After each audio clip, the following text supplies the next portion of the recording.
Hello again, welcome to Taking Stock. It's Tuesday, it's the 5th of May, and it's the beginning, just at the beginning, of week 7 of the medically induced government approved lockdown for me as an extremely vulnerable person. And I have to say, I think I've managed to get into a kind of standard routine now. It's taken 7 weeks, but pretty much every day has become pretty much the same. And the challenges that we faced at the beginning of this lockdown period as ministers and in my life as someone who's extremely vulnerable have been to a large extent overcome. Challenges of food supply, for example, thanks to the government listing going out to such places as Tesco's and Waitrose and Aldi and Sainsbury's, I get put on a priority list for shopping, which is useful, I have to say, since we can't leave the house. We have notices on both our doors telling people we're in lockdown.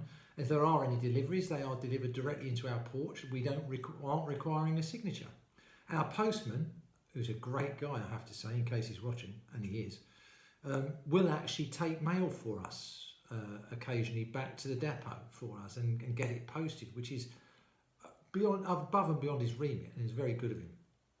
So yeah, there's lots of ways in which we've learnt to cope with this situation, and that's not a tribute to us particularly, but it's echoed up and down the country. Many people are finding their own ways of coping with this situation, to the point where now, rather than just trying to keep our heads above water as we have been for the last several weeks, I think most people now are trying to look forward beyond this lockdown to what life will be like in the days, weeks, months and maybe even years to come. And yes, there's a certain amount of preparation for, as it were, 2020 hindsight on the way we've conducted ourselves during the course of this terrible virus. And I have a suspicion that there are many in government who don't look forward to that day when a royal commission is instituted to discuss the way our government and leaders reacted to the threat of the virus. But that's for another day. But also for another day is for all of us to think, well, how have we been changed by this virus? What do we do next? Now, just a few days ago, I came across a photograph which I've now got up on my computer as a home screen photograph, which a friend of mine posted on Facebook, I don't know, a year or so ago, I guess. It was a photograph I'd never seen before, primarily because it was a school photograph. That's to say, one of those photographs that the schools always used to institute of classes and individuals. And I'd never seen it before because my parents never bought any of those things. You know, if you got sent home with the old plastic bag with a couple of samples in there, you know, with not for resale stamped across the front of you and your classmates, or just you on your own, mine always came back the very next day, not interested, thank you. So there aren't many photographs extant of the young Alan Jenkins, I'm pleased to say. But this is one of them. It's a school photograph of the end of our very first year in senior school, when we were still segregated into boys and girls schools. And it's a photograph of the 33 boys in my class, including me and our teacher. I'll give you a brief flash of it now. Now, see if you can spot the cheeky smile of your favourite superintendent minister on this photograph. If you can't, well, you probably can. People don't change that much, hair or no hair. But when I look at that photograph and see 33 boys, well, 32 not including me, sometimes I look and think, what's become of some of these people? Now, as it happens, some of the boys in that photograph I'm still in contact with, if only vaguely. But when I look through that group of 33, I can see so many different futures that they participated in. Now, that was 33 boys in a secondary modern school, as it was then, which had just become comprehensive. So all of that class you see there didn't take the 11+. We were the first year in our borough that didn't. So all of us in that class would have gone to either the secondary modern school that we were in at that point, or the grammar school that was just up the road and which we attended later as part of our schooling. So there's a wide mix of lads in that class.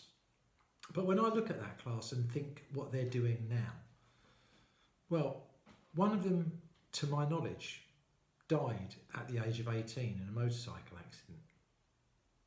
One of them became a freeman of the City of London and, let's be honest, a very wealthy man. Another has great delight in sailing ocean-going yachts. I don't know whether he does it for a living actually, or he just has also made a few bob and bought one himself, or just cruise for other people. But I know he's into his yachting in a big way. Another one of those lads there, you'd be possibly surprised to learn, is a prominent maxillofacial surgeon on the south coast. I mean, one of the prominent in national terms, I mean. And another one in that photograph is a very high-ranking QC. He's a barrister, a brief, and very high-ranking and very high profile, actually. You'll know his name if I were to mention it, which I'm not going to. But he's there in that class of ordinary lads. And amongst those ordinary lads, also someone who I know became a police officer, but sadly came to a bad end as a police officer. Another one who dropped out of school later on in our school career, almost entirely, despite being somewhat present, but is now a college lecturer, one who sets exams for kids, the same kind of exams that he actually dipped out of when he was a teenager. And another one who sadly got in trouble with drugs and found it very, very difficult to kick a very almost lethal habit. I hope he's doing well. Some I keep in contact with, some I don't, and some I look and say, whatever happened to you? There's one lad in that photograph who I couldn't name. I can name them all, apart from one, although someone else did name him later when I said that. But I didn't remember him at all, which is rather weird. But you see, when that photograph was taken, all of those futures lay before those children. Now, there might have been some teachers amongst our teaching staff in that school, many of whom I have to tell you were inspirational, but some of whom were psychotic maniacs, quite frankly. But there would have been some teachers who would have professed to have known exactly what any one of us would have become. Well, I well recall a physics teacher in the school up the road, the grammar school, where we used to go for science lessons, even when we were in the secondary modern, who had a fairly caustic view of most of his pupils. And I remember him saying to me, Jenkins, if you don't get on with your physics lesson and apply yourself to the task, you'll end up in a dead-end job. You'll end up as a docker. At which point I was able to say, well, thanks very much for that, sir. My dad's a docker. So there are some teachers who would have thought they could easily predict what would happen to any of us. But I don't think any one of them would have predicted that I'd be sitting here now speaking to you as a superintendent minister in the Methodist Church. I don't think any one of them would necessarily have predicted that my other friend in that class would have become a top-class barrister.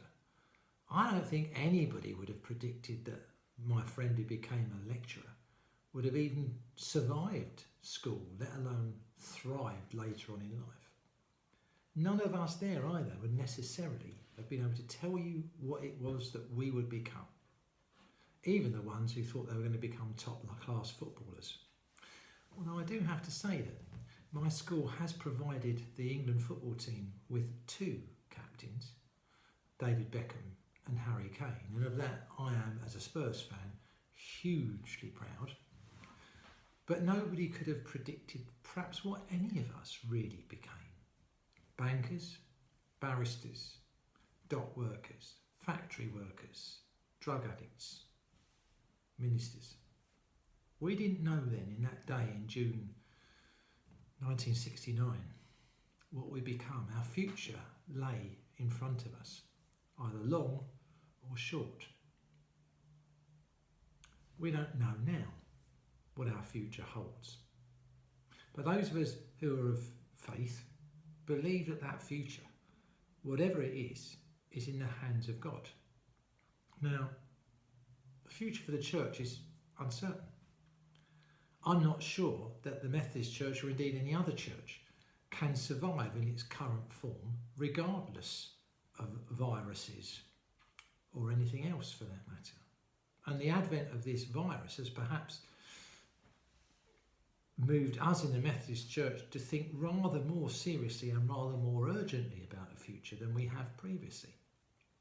But I do believe that because of the faith that God has in us, that the church will survive, and do more than survive, will adapt, and I believe thrive.